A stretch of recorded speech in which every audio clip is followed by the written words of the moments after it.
మరి ప్రేమాస్వర మినిస్ట్రీస్ తరపున ఒక బుక్ రిలీజ్ చేసాం.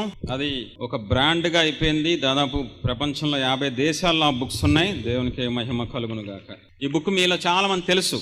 స్తుతుల్లో ఉన్న ఆశీర్వాదం 5 భాషల్లో 30 లక్షల ప్రింట్ వేయించాం. దేవునికి మహిమ కలుగును గాక.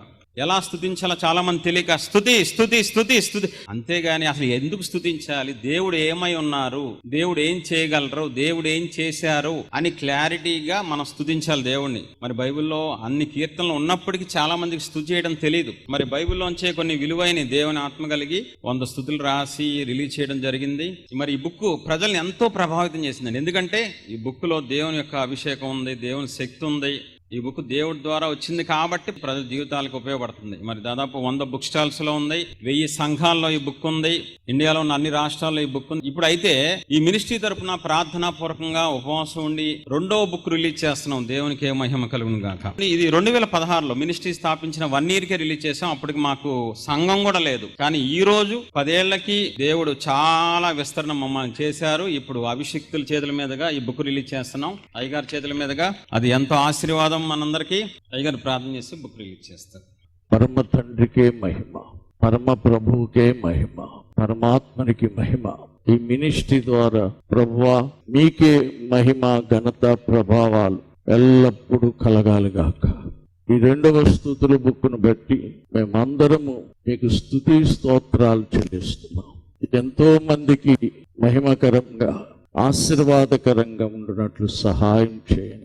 స్తుతుల ద్వారా ప్రజలందరూ మిమ్మల్ని ఆరాధించేలాగా, స్తుతించేవారుగా చేయండి. నీ నామం పేరట ఈ పుస్తకాన్ని సమయంలో ఈ రిబ్బన్ కట్ చేసి రిలీజ్ చేస్తుండగా అందరికి ఇది మేలుకరంగా చేయండి. మొదటి పుస్తకం ఎన్నో లక్షల ప్రజలకి మేలుకరంగా చేశారు తండ్రి.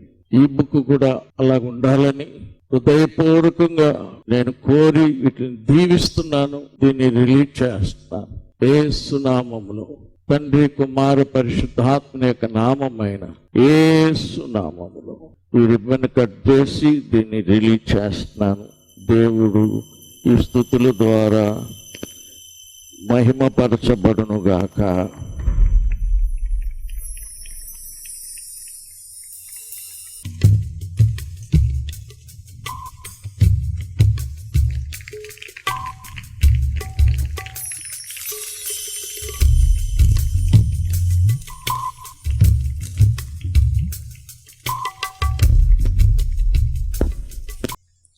ప్రేమస్వరూపి మినిస్ట్రీస్ ద్వారా యేసయ్య త్యాగాన్ని స్తుతించడం ద్వారా ఆశీర్వాదం. హల్లెలూయా. యేసయ్య చేసిన సిలువ త్యాగాన్ని మనం ఎప్పటికీ మరచిపోకూడదు. అంతేకాదు ఆయన సిలువ మరణాన్ని మనం ఎప్పుడూ ప్రచురిస్తూ ఉండాలి. అందరం దీని మీద చేతులేసి దీవిందాం. పరిశుద్ధాత్మ తండ్రి, ఈ పుస్తకాలు లక్షల ప్రజల చేతుల్లోకి వెళ్ళినట్లు సహాయం చేయండి. సిలువలో మీరు చేసినటువంటి ఆ త్యాగాన్ని, ఆ యాగాన్ని మేము ఎప్పటికీ మర్చిపోలేము తండ్రి. ప్రభువా, ఆ సిలువ త్యాగాన్ని ఈ పుస్తకాలు తీసుకున్న వారందరూ ఈ స్తుతులు చెప్తూ నేను స్తుతించి మహిమపరిచేలాగా చేయండి. సంఘాల్లో ఉన్నటువంటి విశ్వాసులకి, ఇది అన్యజనులకు కూడా ఒక మేలుకరముగా చేయమని, సేవకులకు కూడా మేలుకరముగా చేయమని, ప్రార్థన ముందు అందరూ ఈ స్తుతులు చెప్పి మీకు ప్రార్థన చేసుకోవడానికి అందరినీ ప్రేరేపించమని యేసు నామములో వేడుకుంటున్నాం తండ్రి. ఆమేన్.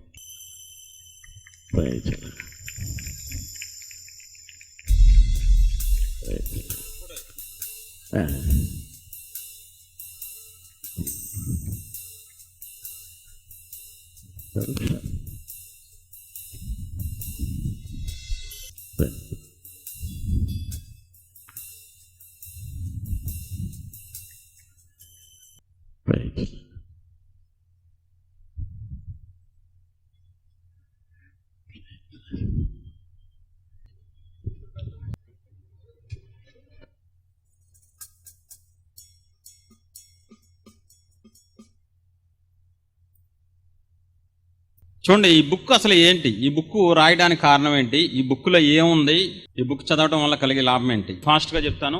యేసయ్య త్యాగం ద్వారా మనందరం రక్షించబడ్డాం. ఈ రోజు ఈ స్థితిలో ఉన్నామంటే త్యాగం, ఆయన త్యాగం చేశారు కాబట్టి మనందరం దేవుని సన్నిధిలో ఆనందిస్తున్నాం. ఆయన త్యాగం చేయకపోతే ఈ పాటికి మనందరం పాతాళంలో ఆర్తనాదాలు చేస్తూ ఉండేవాళ్ళం. కాబట్టి మన జీవితంలో యేసయ్య త్యాగానికి ఎక్కువ ప్రాధాన్యత ఇవ్వాలి. ఖచ్చితంగా మనందరం యేసయ్య త్యాగాన్ని గుర్తించాలి, ధ్యానించాలి, ప్రకటించాలి. ఖచ్చితంగా పౌలు అంటాడు, మేము సిలువ వేయబడిన క్రీస్తును ప్రకటించున్నాం, 1 కొరింథీ 1:23. కానీ నేటి క్రైస్తవ్యంలో చాలా మంది క్రీస్తు త్యాగాన్ని గుర్తించడం లేదు. నేను ఖచ్చితంగా సేవకుడిగా చెప్పగలను, చాలా మంది క్రైస్తవులకి యేసయ్య ఎన్ని కోణాల్లో త్యాగం చేశారో తెలియదండి. చాలా మంది తెలియదు, గ్యారంటీ చెప్పగలను. ఎందుకంటే 10 సంవత్సరాలు సేవ చేస్తున్నాను, అనేక మందిని నేను చూశాను, విన్నాను. కాబట్టి అందరికి తెలిసింది, అందరూ చెప్పేది ఒకటే, యేసు ప్రభు వారు సిలువెక్కారు, 3 రోజులు శ్రమలు పడ్డారు, అంతే. అంతకు మించి ఇంకా ఏం తెలియదు. త్యాగం గురించి ఎక్కువ అవగాహన లేదు అందరికి అని చెప్పట్లా, ఎక్కువ శాతం మంది. మీకు ఒక ఎగ్జాంపుల్ చెప్తాను, ఫాస్ట్ గా అర్థం చేసుకోండి. మీరు మీ చుట్టాల్లో ఎవరి కోసం, మీ ఫ్రెండ్ కోసం ఉద్యోగాన్ని సెలవు పెట్టి 3 రోజులు వాళ్ళతో పాటు ఒక ఊరు వెళ్ళారనుకోండి, ఒక పల్లెటూరు, బాగా ఫెసిలిటీస్ లేని ఊరుకు, మీ అవసరం కాదు, అతని అవసరం కోసం లేదా ఆమె అవసరం కోసం వెళ్ళి వచ్చేసిన కొంతకాలం తర్వాత సందర్భంలో మీ గురించి వాళ్ళు చెప్తున్నారు, నా కోసం 3 రోజులు సెలవు పెట్టి వచ్చారు అని చెప్తే, అన్ని కోణాల్లో మీరు చేసింది చెప్పకపోతే ఎదురుగున్న మీరు ఉంటే కోపం వస్తే, 3 రోజులు సెలవు పెట్టా, శాలరీ లాస్, అక్కడ ఫుడ్ సరిగ్గా లేదు, బెడ్ లేదు, కింద పడుకున్నా నీ కోసం, నీ పని కోసం, ఆడెవడో నన్ను తిట్టాడు, వాళ్ళ కోసం మీరు ఎన్ని భరించారో అన్నీ చెప్తారా చెప్పరా? చెప్పాలి. న్యాయంగా మీరు ఏం అనుభవించారో చెప్తారు ఖచ్చితంగా. మరి కొంచెం త్యాగం చేసిన మనకే ఎదుటి వాళ్ళు గుర్తించాలి అనుకుంటే మన పరలోకపు తండ్రి ఆశపడరా నా పిల్లలు త్యాగం గుర్తించాలి అని? ఈ లోకపు తల్లిదండ్రులు తమ పిల్లల కోసం చేసిన త్యాగం గుర్తించకపోతే గుండె బయలిపోద్దండి. మన దేవునికి కూడా అంతే. రక్తం కార్చి ప్రాణం పెట్టిన దేవునికి గనక ఆయన త్యాగాన్ని పూర్తిగా ధ్యానించకపోయినా, గుర్తించకపోయినా ఆయన గుండె బయలిపోద్ది. ఒకవేళ మనం దేవుని సహాయంతో యేసయ్య త్యాగాన్ని గుర్తించగలిగితే దేవుడు నాట్యం ఆడతారు తెలుసా? నా బిడ్డ నా త్యాగాన్ని గుర్తించింది, నా కుమారుడు కాబట్టి గుర్తించాడు, నా కూతురు కాబట్టి గుర్తించిందని ఆయన ఆనందానికి అవధులుండవు. దేవదూతలతో ఆయన పండగ చేసుకుంటారు. నీకేం కావాలంటే అది ఇచ్చేస్తారు. ఆశీర్వాదం నెత్తి మీద కూర్చుంటుంది. ఎందుకు నేటి క్రైస్తవ్యంలో ఆశీర్వాదం లేదు చెప్పండి? ఎంతమంది ఆశీర్వదించబడుతున్నారు సంఘాల్లో? చాలా తక్కువ మంది. ఎందుకంటే త్యాగాన్ని పక్కన పెట్టేశారు కాబట్టి. దేవుని పిల్లరా, మీ తెలిసిన కోణం కాదు, తెలియని కోణాన్ని, ఒకే ఒక కోణాన్ని ఫాస్ట్ గా నేను ఎక్స్ప్లెయిన్ చేస్తా. మనం చాలా మంది ఒకప్పుడు మనుషుల చేత తృణీకరించబడ్డాం.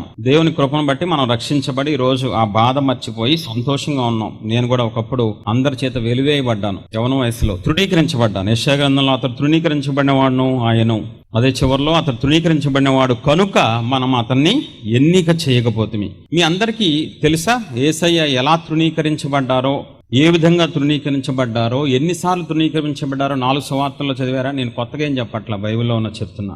మత్తయి సువార్త 26:16లో నేను ఆయన్ని మీకు అప్పగించిన ఎడల నాకేమి ఇత్తురని ఏదో ఇస్కరియోతు అంటాడు.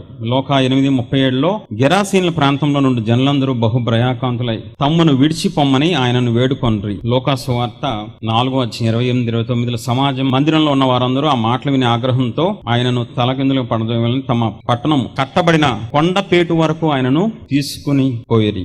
ఆయనను పట్టణంలో నుంచి వెళ్ళగొట్టి. మత్తయి 27:22లో అందుకు పిలాతు అలాగైతే క్రీస్తునబడిన యేసును ఏమి చేతునని వారిని అడుగా సిలువ వేయమని అందరూ చెప్పిరి. 4 సందర్భాలు మేము ముందు పెట్టాను. ఒకసారి ఆలోచించండి. ఈ భూమి ఎవరిది? దేవుడిది. ఈ జీవితం ఎవరిచ్చారు? దేవుడు ఇచ్చారు. సమస్తం దేవుడు మన కోసం చేశారు. ఇంత అందమైన సృష్టిని, జీవరాశుల్ని అన్ని మన కోసమే, ఆయన పిల్లలమైన మన కోసం చేశారు. అయితే ఆ చేసిన దేవుడు భూమి మీదకి వస్తే రక్షించడానికి యూదా ఇస్కరియోతు నాకు అక్కర్లేదు, నువ్వు వెళ్ళిపో నా జీవితంలోంచి అని యేసు ప్రభు వారిని తృణీకరించాడండి. ప్రేమించిన శిష్యుడు తృణీకరిస్తే గుండె ఎలా ఉంటుందో ఒకసారి ఊహించుకోండి. రెండో సందర్భం, సేన అనే వ్యక్తి కోసం వెళ్ళినప్పుడు శిష్యులతో పాటు ఆ గెరాసీనుల ప్రాంతం వాళ్ళు మోకాళ్ళేసి, బాబు నాయనా ఎక్కడి నుంచి వచ్చావో తెలియదు కానీ దయచేసి వెళ్ళిపో బాబు వేడుకున్నారంట. ఏమని? ప్రాంతంలోంచి వెళ్ళిపో, నువ్వు మాకొద్దు యేసు ప్రభు వారిని. అప్పుడు శిష్యులు ఉన్నారు వెనక. ఆయన గుండె ఎలా ఉంటుంది? నిన్నే ఫంక్షన్కి వెళ్తే, నీ చుట్టాల ఇంటికి వెళ్తే అందరు ఎదుట నువ్వు వెళ్ళిపో అంటే నీ గుండె ఎలా ఉంటుందో ఒకసారి పోల్చుకోండి. నీ తండ్రి త్యాగం అది. ఆయన ఏమి నీకు దూరం కాదు, నీ తండ్రి. యేసయ్య నీకు నాకు తండ్రి అండి. ఆయన పిల్లలం మనం. 3వ సందర్భంలో సమాజ మందిరంలో వాక్యం చెప్తుంటే చెయ్యి పట్టుకుని ఇలా తారా యేసు ప్రభు అని ఇలా తీసుకెళ్లి ఊరు చివరికి తీసుకెళ్లి పా అని తోసేశారండి. ఆయన గుండె ఎలా ఉంటుంది? ప్రేమించే వాళ్ళు మాత్రమే దేవుని త్యాగాన్ని గుర్తించగలరు. మొదటి ఆజ్ఞ నన్ను ప్రేమించాలి. దేవుడు మన దగ్గర నుంచి ప్రేమ ఎదురు చూస్తున్నారు. 4వ సందర్భం, బరబ్బా కావాలి మాకు, యేసు ప్రభు అక్కర్లేదు. అందరూ చేతులెత్తి గట్టిగా మాకొద్దు యేసు ప్రభు. 4 సందర్భాల్లో ఫస్ట్ గాయం చిన్న గాయం, ఒకడే వెలివేశాడు జీవితంలోంచి, ఒకడు తృణీకరించాడు, తర్వాత గాయం పెద్ద గాయం అయింది. జీవితంలోంచి వెలివేశారు, ప్రాంతంలోంచి వెలివేశారు, పట్టణం నుంచి వెలివేశారు, చివరికి నువ్వు మాకొద్దు బాబు అని భూమి మీద నుంచి వెలివేశారండి. మనసున్న మహారాజు లోపల ఎంత ఏడ్చుంటారో. ఎంతమంది తెలుసు ఈ త్యాగం? ఎంతమంది తెలుసు ఈ కోణం? తెలియదని చెప్పట్లు చాలా తక్కువ మంది. ఈ రోజు బిజీ లైఫ్ లో, బిజీ క్రైస్తవ్యంలో సంవత్సరానికి 1-2 సార్లు మాత్రమే త్యాగాన్ని గుర్తు చేసుకుంటున్నారు. ప్రతి క్షణం గుర్తు చేసుకోవాలి. నిజంగా అయితే, న్యాయంగా అయితే ప్రతి క్షణం ఆయన త్యాగం వల్లే మనం బ్రతుకుతున్నాం. కాబట్టి ఈ బుక్ రాయడానికి దేవుడు అందుకే సహాయం చేశారు. ఈ బుక్ లో 50 స్తుతులు ఉంటాయి, ప్రతిదానికి రెఫరెన్స్ ఉంటుంది. అంత త్యాగానికి సంబంధించి ఏం చేశారు, మన పాపం వల్ల ఆయనకి ఎన్ని రకాల శ్రమలు వచ్చినాయి, ఆయన చేసిన త్యాగం ద్వారా మనం ఎంత రక్షించబడ్డాం, ఎంత ఆశీర్వదించబడుతున్నాం. ఈ రోజు మనం పరిమళ వాసనగా మార్చబడటానికి ఆయన బలిగాను అర్పణగాను అయిపోయారంట. కాబట్టి రోజు ఆయన త్యాగాన్ని నోటితో పలికితే మీకు ఖచ్చితంగా ఆశీర్వాదం వస్తుంది. దయచేసి మీరు చదవండి. నీతిమంతుని జ్ఞాపకం చేసుకోవడం అంటే సంవత్సరానికి ఒకసారో నెలకోసారి కాదు, ప్రతి క్షణం జ్ఞాపకం చేసుకోవాలి. దయచేసి ఈ బుక్ని రోజు మీరు చదవండి. విత్-ఇన్ 2-3 మంత్స్ లోపల గ్యారంటీగా మీ జీవితంలో అద్భుతం జరిగి దేశనామంలో దైవజనుడిగా చెప్తున్నాను. మరి మీకోసం ప్రపంచవ్యాప్తంగా ప్రజలకి త్యాగాన్ని నోటితో పలికించి స్వస్థతలు విడుదలను పొందుకునే అవకాశం ఇప్పించాలని ఏర్పాటు చేయడం జరిగింది. దేవునికి మహిమ కలుగును గాక. ఒకవేళ మీకు ఇష్టం లేకపోతే ఇంటికి తీసుకెళ్లి వేరే వాళ్ళకు ఇవ్వండి, పారేమాకండి. అభిషేకం అన్న పుస్తకాన్ని. దేవునికి మహిమ కలుగును గాక.